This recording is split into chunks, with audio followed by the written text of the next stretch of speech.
Meanwhile, councillors at the St. James Municipal Corporation clashed over concerns regarding the increase in police fatal shootings involving the security forces in the parish since the start of the year.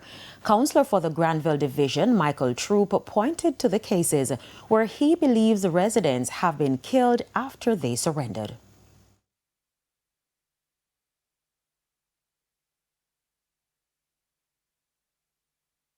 In January, 3 persons died by the hands of the police.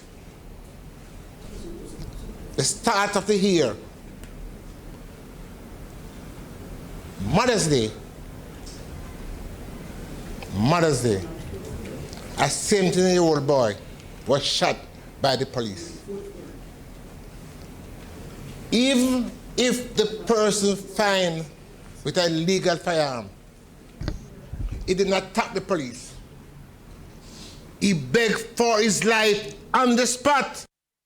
However, in response, Councillor for the Montego Bay Northeast Division, Charles Sinclair, urged Mr. Troop to be careful in making statements without clear evidence. I am submitting to you. Unless Councillor Troop was there on the spot, we must not facilitate the use of this platform to be giving information which is hearsay and potentially false.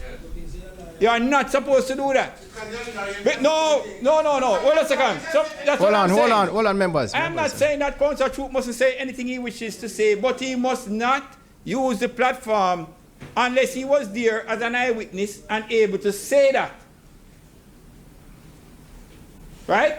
Unless he's able to commit to the investigating authorities, INDICOM, IPROB, or whoever,